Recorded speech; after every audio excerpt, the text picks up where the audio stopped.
สวัสดีย้ำเช้าอีกมือด้วยครับผมวันนี้เจอกันแต่เช้าคือเก่าได้ครับฝนบ่ตกได้ครับวันนี้กายุดตั้งแต่เมื่อวานย้ำแรงมากแล้วครับฝนก็ขึ้นกับบ่ตกเลยสวัสดีค่ะไฟส่องแนมบ่เห็นปิดไฟก่อนคือเก่าค่ะปิดไฟก่อนเจอกันอีกมือครับก็เป็นเขตของบ้านสะกุดด้วยครับนี่อำเภอสตึกจังหวัดบุรีรัมย์เนาะเดี๋ยวพี่น้องสิว่าบ่บอกบ้านมาเก็บแต่ผมกันย่างไปทั่วทีบแหละพี่น้องบ่ได้ว่าอยู่จุดเดียวดอกกับไปหลายจุดไปพี่น้องเดี๋ยวลุ้นน้ำกันเรื่อยๆได้ครับผมไปจูเม็ดไข่พี่น้อง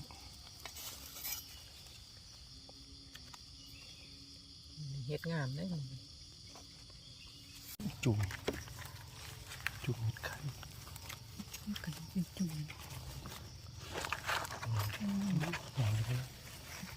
ตัวนี้ตัวหน่อยบ่ต้องจุ่มหน่อยๆเต้ลายครับโอ้ย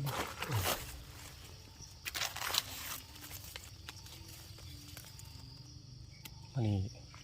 มันก็เกือบสิตีหาครับแต่ว่าติดไฟมันนำซื่อแจงแล้วแหละแจงแล้วเป็นปลาเขาเมือกเนาะอย่าเครียดอ่ะนอกแล้ว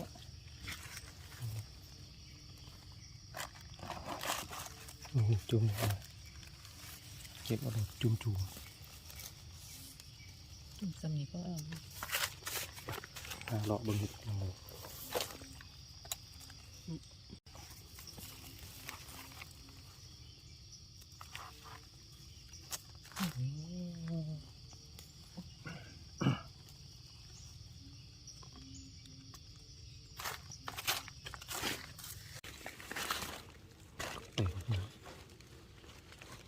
นี่ไงงามๆเลยมีกระเป๋งฝาแจงเลยด้วยพี่น้องเมื่อกี้ฝนลิ้นมาน้อยครับ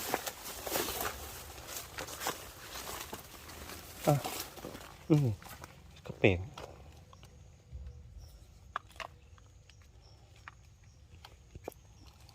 เห็ดไข่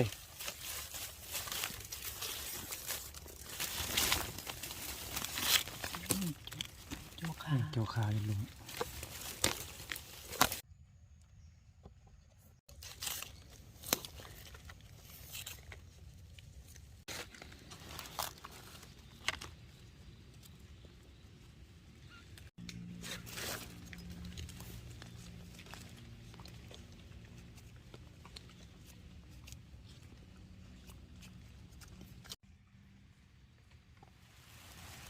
เหลืองสีงามเนาะดอกเดียว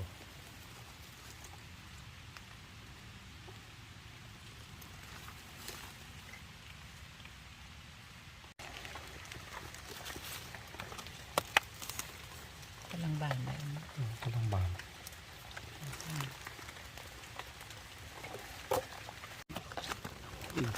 บาน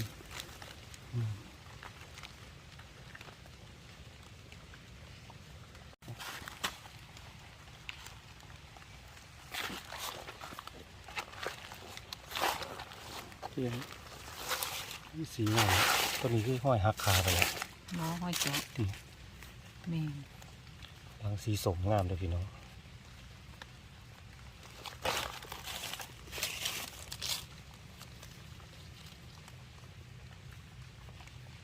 สมงาม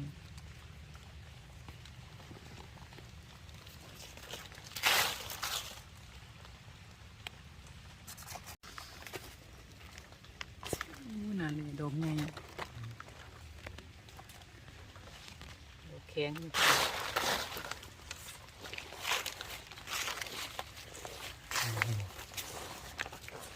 พี่น้องได้เห็นขาวๆลายๆนั่นเห็ดยางด้วยครับเห็ดยางบางแต่ว่าก็กินได้อยู่แหละพูดถึงว่ากินได้อยู่ด้วยครับที่หนึ่งเจียวน้ำพริกนอกหนองเห็ดยางบาง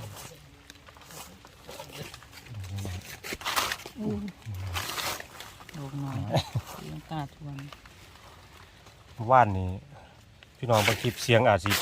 บ่ชัดปานใดเด้อครับเพราะว่าน้ำฝนถึกมองไม้ครับไม้ที่รับเสียงน่ะเสียงก็เลยสิเป็นแบบบ่ค่อยชัดปานใดครับเมื่อวาน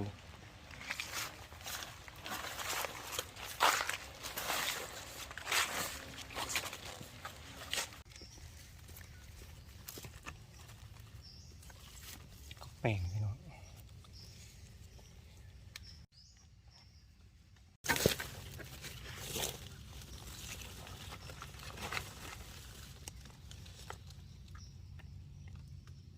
งด้วยค่ะ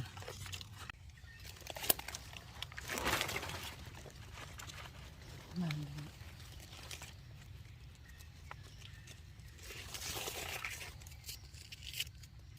เห็ดปวกตาบพี่น้องเดี๋ยวเห็ดปวกตาบนี่ของดอกไงดีเนาะ ปนเด้อพี่น้อง ปนเสียบครับเลย หักเห็ดปวก เห็ดปวกตาบดอกไงในบรรดาเห็ดเป็นเห็ดปวกตาบนี่ครับตระกูลเห็ดปวกที่ไงกว่าเขาไข่กำลังงามเนาะ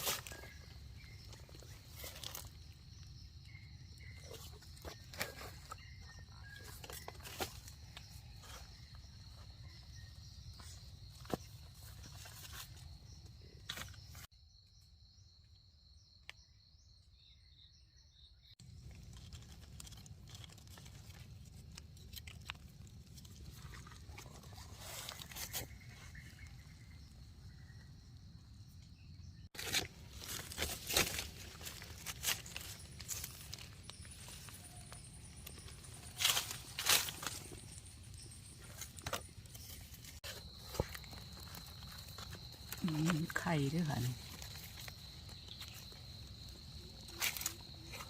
ล้างเขียว น่าเลย นี่เรา เนา เปื่อย ว่านนะประมาณเนาะบ่เห็นเนาะ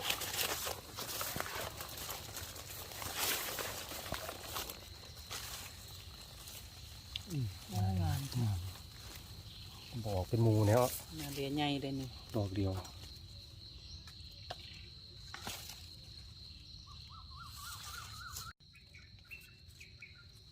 แปลงแยงด้วยพี่น้อง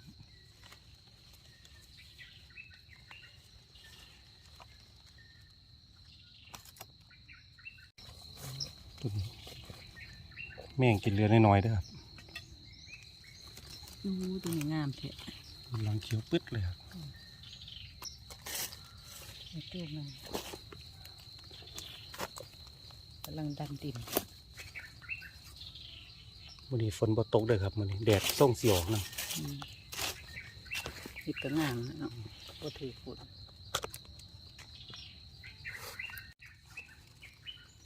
ปวกเลย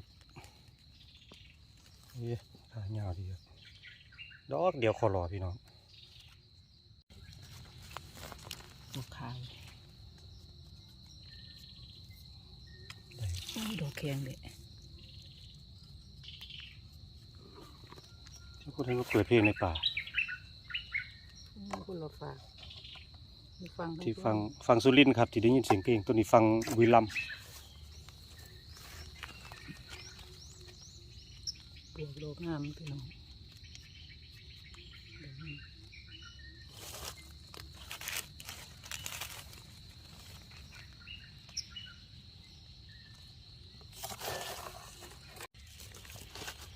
ทานนะพี่น้อง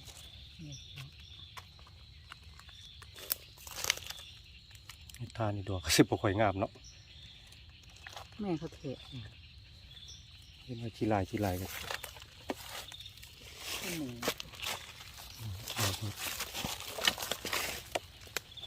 เม่งเทะ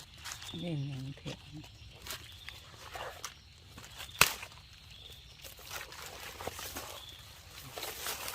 เห็นมองนี่บ่เขาเก็บปีนั่นที่ลายๆอยู่นี่ บุญเดือนก็มันเป็นหนึ่งแล้ว เจอของดีแล้วเด้อพี่น้อง อยู่ในห่มย่างเขาเลยดอกใหญ่ ผมยังนาพี่น้องเคยเบิกคลิปปีที่แล้วเนาะเก็บอยู่บนนี้แหละครับลายครับพี่ดีครับดอกเลยที่นี่ เน่าเลย ที่ดีเน่าเลย เน่ามันก็เน่า จับแบบนี้เน่า เน่าวันละ เอาโตได้ด้วยครับส่วนมากเน่าบ่เน่า โอ้ มีแต่เน่าถ้ามาเมื่อวานพอดีเนาะว่านได้เห็นละงกลายก็เลยบอกเขามา แข็งอยู่ เนา เสีย ตัวนี้พี่พวนด้วยพี่น้องผลไม้ป่าครับกินได้ครับผมบางต้นจะออกหวานบางต้นจะออกเปรี้ยวนิดๆนี่ครับสีสันสวยงามเลยพี่น้องนี่น้อยอ่อนก็ผลไม้ป่า ผีพวนค่ะพี่น้อง สีแดงงามเนาะถ้าเขากำลังสีสุก ผีพวนเขาเอิ่นมาผีพวนค่ะ ถ้าหน่วยกำลังสีสุกออกเหลืองๆครับตัวนี้สุกแล้วหวานบ่ หวานสม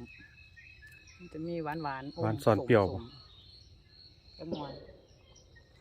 ผลไม้ป่าผลไม้โบราณเลยครับคนซื้อเมย์กับสิบ่ค่อยกินนะเนาะเพราะว่าผลไม้มันหลายพวกล่องกองอย่างสิตะกอนโลนึง กินเนาะค่ะมันคง เออ อ อ ยู่น้ำปลาเนาะอยู่สูงน้ำค่ะพี่น้อง แมนสูงอยู่ปลายย่างคน เนี่ยเขาจะ ตัวนี้มันอยู่ต่ำตะเสียบเลยครับ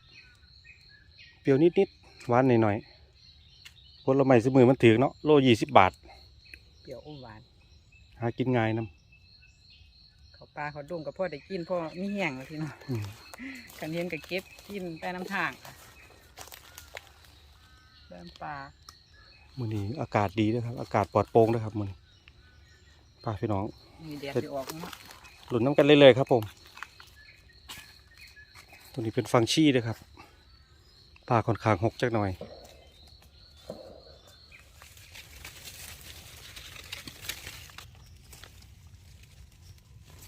ปวกด้วยกันจุ่มหน่อยก็มีตัวอุ้ยนี่ ใช่ ขาไม่ได้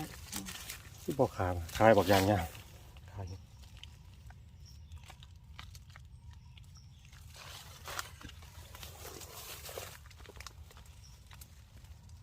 ที่เขาเปลียงเรา นี่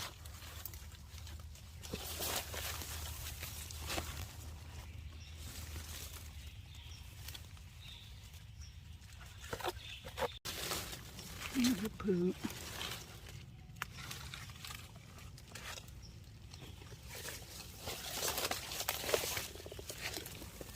พึ่งเหลือง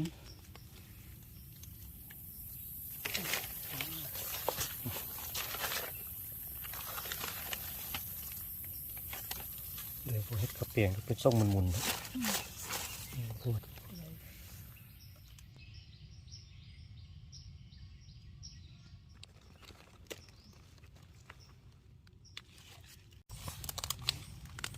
จุ่มเห็ดไข่นะ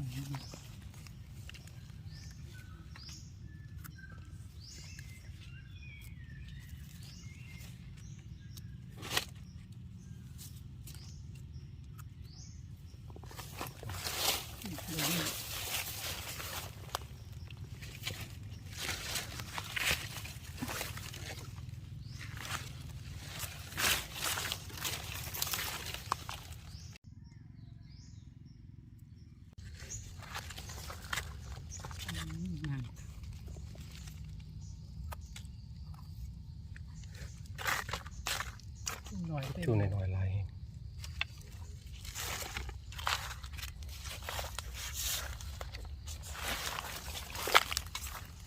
ช่วงนี้เอาได้แล้ว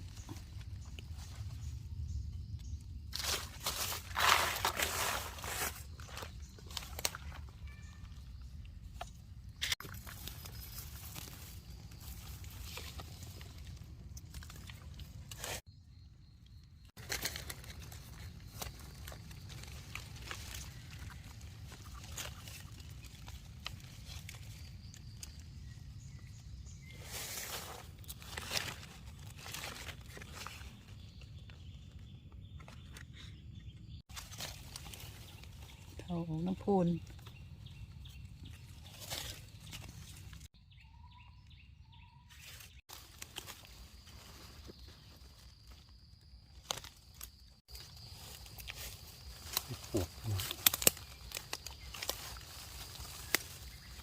ปวกกระปอกมันละดอกด้วยครับ โอ้มันนี่ก็มูวันนี่ว่ามีมูดอก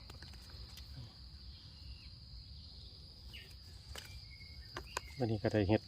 รวมๆด้วยครับเห็ดรวมเรื่องของเขาบ่เห็นพ่อดอกเลยครับมันนี่ บ้านอยู่พี่น้องจะไป เข้าบ้านตัวเนาะ เข้าบ้านแล้วบัดนี้เดี๋ยวก็สิลาพี่ลาน้องเด้อพี่น้องเดี๋ยวเข้าบ้านเด้อพี่น้องเดี๋ยวมาลาพี่ลาน้องครับมันชี้เด้อครับ เป็น ซี่ค่ะ เป็นหวยลำชี้เด้อพี่น้องเขาเรียกหวยลำชี้ครับบอลแม่นลำชี้เด้อพี่น้องเฮ็ดกระไดอยู่ครับนี่เป็นเห็ดรวมๆเนาะเห็ดรวมเห็ดไข่กระไดเนี่ยครับเห็ดไข่กระได นี่ก็หมานอยู่จ้าพี่น้อง แต่เรื่องหัวขาวนี่บ่เห็นเลยครับเรื่องหัวขาวเดี๋ยวกับคลิปหน้าเจอกันใหม่ด้วยครับขอบคุณพี่น้องที่ติดตามรับชมด้วยครับผมขอบคุณทุกไลค์ทุกแค่ด้วยครับขอบคุณทุกคอมเมนต์ครับผมเดี๋ยวคลิปหน้าเจอกันใหม่ครับสำหรับคลิปนี้สวัสดีครับ สวัสดีค่ะ